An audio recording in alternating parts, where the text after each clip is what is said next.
Did you know that honey is the only food in the entire world that never spoils? And to make this much honey, bees would have to fly around the world 2 times and visit 1 million flowers. I guess that's why they call them busy, busy bees. I'd like to welcome you ladies to Wild Creek Bee Farm, but if you want to go in the bee yard, you're going to have to wear these suits. Okay, sounds good to me. I only wear this because I'm not afraid of the bees. I'm putting the whole suit on. Okay.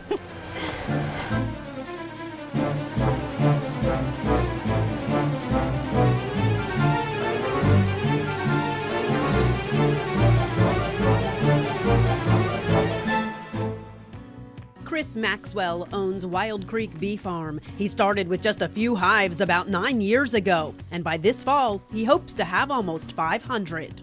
I feel very protected. Thanks, Chris. You're welcome.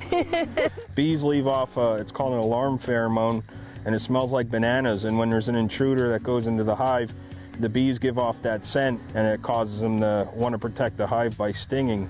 When we put the smoke in there, it kind of masks the smell of the alarm pheromone.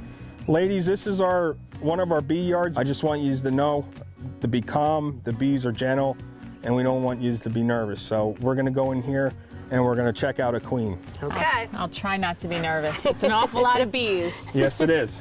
You may notice that I look a little calmer than Kim. Well, here's a little secret. I grew up on a bee farm. My dad had 500 hives, and the whole family got involved in the bee business. Oh. Kim, if you want to stand over here and you can look right in here, I want to get you comfortable. Okay. I'm so glad I have this thing on. Let me tell you. Yes. Well, when we open this up, this is going to be really more bees than you've ever seen in your life. So when you go into a bee colony, you go in there with a purpose, and your purpose to go in there is to make sure the queen's doing her job and the colony's healthy. That you have brood from the egg stage all the way into the cap stage, and that's how you inspect the colony to make sure that they're healthy and doing what they're supposed to do. And also when we go into the colony, we want to check to make sure there's enough pollen and honey in there. And the bees use the pollen, that's their protein, and the honey is their carbohydrates. We like a very docile bee. As you can see, I'm out here, I have a t-shirt or a shirt on with no sleeves. And I do wear a veil because I don't want to get stung in the eye or in the mouth or anything like that. What we're doing right now is we're just going to go in here and we're checking for the amount of population of bees. Looks like a lot. Yeah, there's so many bees. It's a lot of honeybees, and it's an experience. See there's the nectar in the cells. It looks like water. It's very shiny. I almost tell people it's like when farmers make maple syrup, how they put the syrup, the liquid in a drum, and they cook it and it steams it off. Well, instead of cooking it off, the bees actually fan their wings, and by fanning their wings, it pulls the moisture out of the nectar. And at that point, when they get it to the point where the moisture content's less than 18%, they will cap it over, and that honey will last forever and never go bad. It looks like chaos when you look at it. Yeah, but believe it or not, very organized chaos. Yes, the bees know exactly what they're supposed to do and how to do it. And if you look down in the bottom there, you'll see like a liquid. That's royal jelly, and that's actually young eggs that were just laid. And after 3 days, the eggs will turn into larvae. So those nurse bees, what those are called is nurse bees that you see on the frame there, and they are actually feeding those eggs. That brown there is not honey, that's capped brood. That's in the final stage. The bees will pupate, and what will happen is once they chew through that, they will hatch out of there. When I go into a hive and I see that many frames of capped brood, I know we got an issue in that we got to give them more room. Now, if you look at these cells on the bottom of this frame, those are called queen cups. Okay, now when a hive gets crowded, they will develop these, they will make these queen cups, and what will happen is the queen will lay an egg in each one of those cups. And when those cups are sealed over, they become queen cells. And when they seal them over, at that time is when the colony will throw a swarm because of the congestion in the hive. When a hive has a lot of honey and a lot of brood and that queen has nowhere to lay eggs, they decided they fulfilled what their goal is, and it's time to reproduce. The old queen and half the workers will go find a new place to live, and one of these queens that hatches out will actually go and kill all the other queen cells, and she'll go out for a mating flight, and she'll be mated, and she'll come back and take over the old colony. She will lay anywhere from 1,500 to 2,000 eggs per day. And people think, well, the queen bee, she's in charge of the hive, but that's not the case. The queen bee, her only job is to lay eggs, and the adult worker bees of the hive are actually the ones that direct the control of the hive. Now, right here, if you look here with your camera, this is a drone honeybee.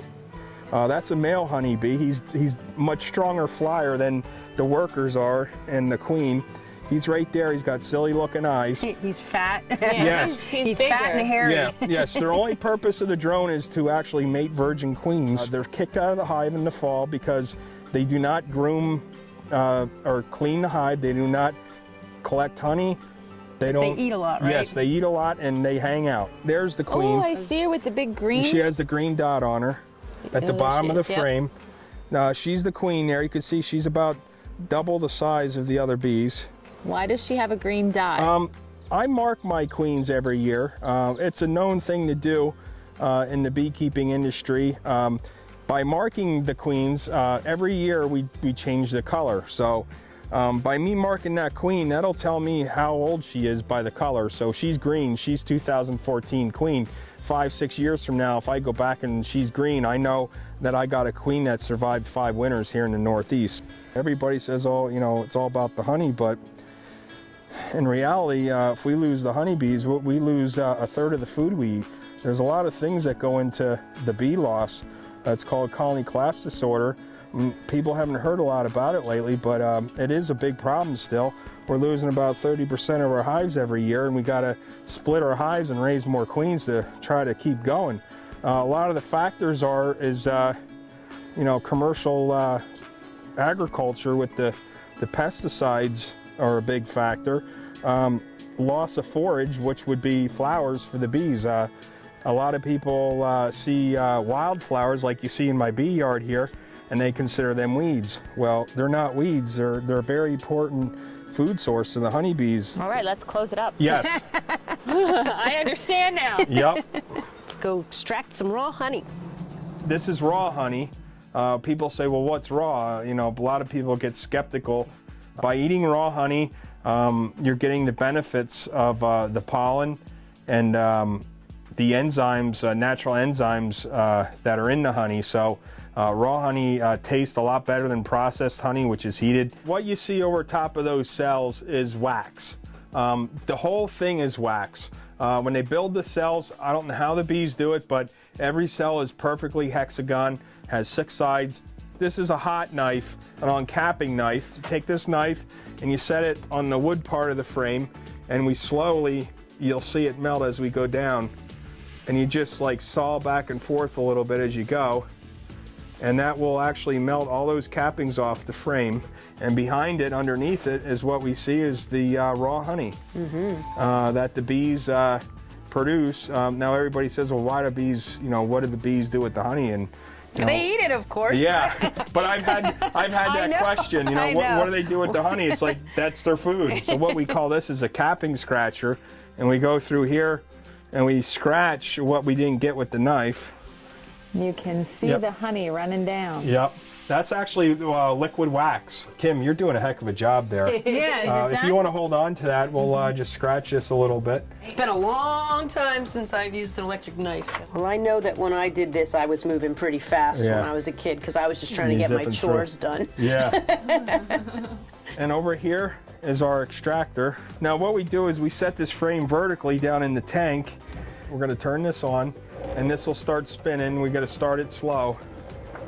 And what will happen is from centrifugal force, this will throw the honey onto the sides of this machine. Once all the honey's out of the frames, then we drain it into the bucket, and at that point is when we would just strain out the wax particles, and then we put it into the jars as raw honey. The nutritional value is in the raw honey, and that's why there's a huge demand for it. And, nothing done to it. It's not heat. The only time we heat it, and if we do heat it, we don't heat it any more than nature would heat it. A lot of people loved our cinnamon creamed honey, and I have a lot of questions. What do you put into it?